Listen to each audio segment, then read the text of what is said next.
Hi, I'm Laura Chesnik with Empower Yourself Now. On April 28, 2023, we reported that firefighters in Windsor, Essex were raising a demand that their respiratory equipment be made non-toxic.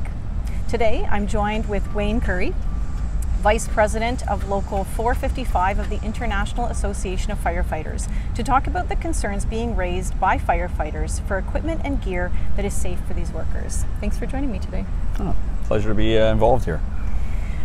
So we're in Windsor, Ontario, at the riverfront, in front of this very moving monument dedicated to firefighters and those who have fallen in the line of doing their duty, as well as those who have passed because of their duty. Can you tell us about what the monument means to you? This monument is a reflection for us.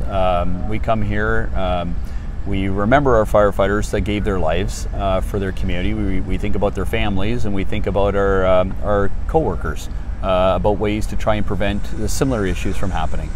This monument was built by the firefighters. We're really proud of this monument. It's a dedication to those that gave their lives serving this community and giving their lives to this community. Awesome, thank you. In 2022, the Cancer Agency of the World Health Organization declared firefighting as a Group 1 carcinogen, meaning that it found that the job itself was a cancer-causing factor, like working as a firefighter causes cancer, basically. So not only did smoke inhalation from the burning materials and fluids are a risk to firefighters, but also, as we're learning, the chemicals in the foams and the equipment and gear that you folks use also leaches into your body and have shown to be cancer-causing. A long-standing demand of the workers is that they should be able to come home safe from work, and as you mentioned kind of before when we were talking, not only themselves but also for their families, be there for their families and that kind of thing. So in firefighting, obviously you put your life at risk every time you go into a fire, but this also means that society has an important duty to you and your community and your families, so that whatever risk exists for you, that you're able to go home at the end of the day. On April 28th, at the day of mourning, you talked about the life expectancy among firefighters today as a result of the work they do. Can you kind of talk about that for this audience? Firefighters today accept the risk that we're more likely to develop a cancer than the general public. Sometimes 15%, 20% more likely to develop a cancer to certain chemicals that we're exposed to. The breakdown of toxic material in our homes. Our homes are filled with materials that we don't think about. The rugs, the furniture, they're all treated with toxic chemicals to some degree or another. Materials are no longer just wood. They're blended materials which all break down, and then we get exposed to that, and that then becomes our issue. Firefighters will always be at risk doing our jobs. We can't prevent that.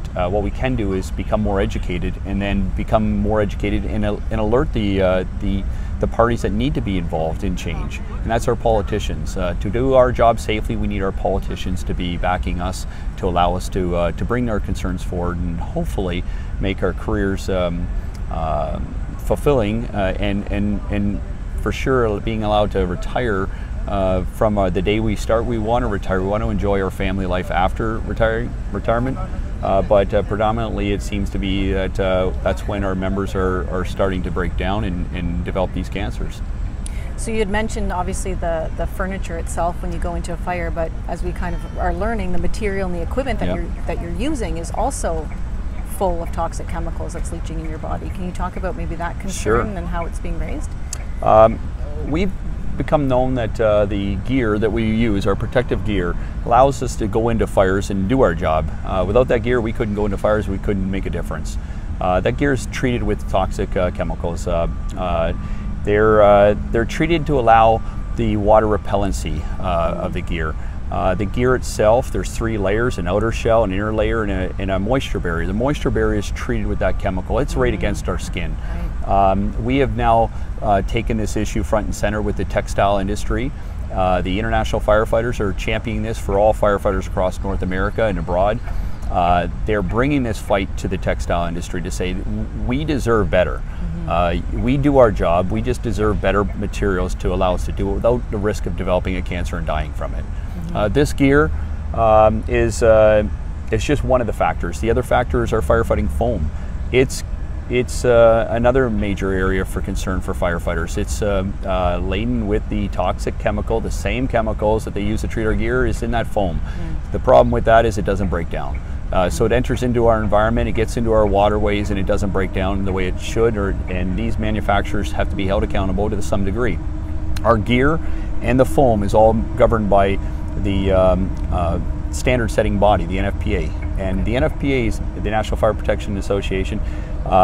They are supposed to ensure that things like this shouldn't be happening. But they've allowed it to happen because of the standards that they have in place. We want those standards changed to make it safer for firefighters wearing bunker gear and using firefighting foam. That's a really important point. So is this equipment also equipment that other workers, say in other industries, may use? For example, I'm kind of thinking about miners and being a part of mine rescue and having to kind of bring people out of the mine and then transfer to firefighters. Is this the same kind of equipment that those folks are using? Any firefighting gear that's designed, so if they're designed to fight a fire, whether it's on board ships, whether it could be a mine firefighting, they may have different equipment, but if it's the same manufacturers, the textile industry producing those products with the same standards, they're being exposed as well. And our job is to bring this awareness to everyone, to make sure people in other industries, maybe it's an industrial firefighter that doesn't have the protection of the International Firefighters Association, they may have been exposed for years, and some of their workers may have passed, could be at the big automotive facilities that have had fires over the years. They have their own in-house brigades, fire brigades, fire protection teams, and they would be wearing that same gear, but without the voice to bring this to their employers and to make their families aware. Maybe some of these people should have been protected over their careers, but they weren't because the information wasn't known. So now this is through the International Firefighters Association. So this is Canada and the US, or is it more countries that are participating in that particular body? Right now, Canada and US is the International Firefighters. They've reached out to the European Firefighters Unions to make sure the education awareness is there.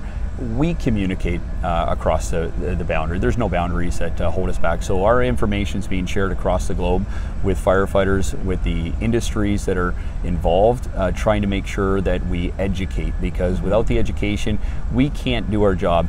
We have parameters in place now to make it safer for us.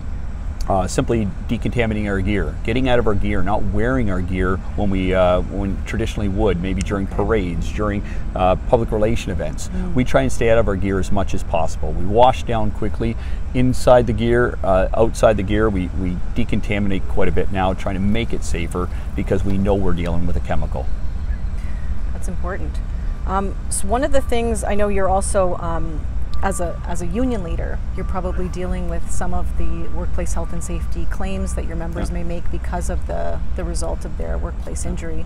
And KPMG is recently doing an audit of the WSIB to make appeals process shorter.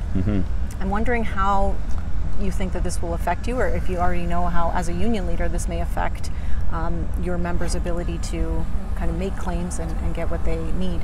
Well, most of the cancers, we have approximately 20 cancers that have been recognized as firefighting, related to firefighting. So of that process, the member has to indicate the years of service. So it's not just automatic that we get these recognitions. That's part of the problem, but at least we're recognized as a job hazard and that cancer is job related. So we bring that issue forward, we file the claim, and we only will have a problem when the member doesn't have the amount of years, the adequate number of years. Some are 10 years, some are 15 years, one would be 25 years of service. So whether that person developed a cancer, if they didn't have, they had 9 years, they didn't have 10 years, they don't get recognized.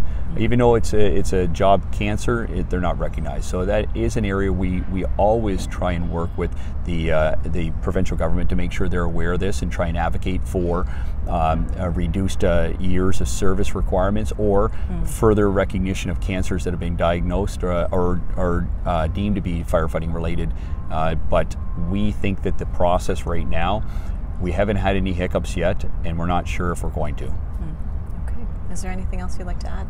No, we appreciate the forum to be able to bring our education and our concerns forward to the public, and we appreciate being part of this. Awesome. Thanks for joining me. Alrighty.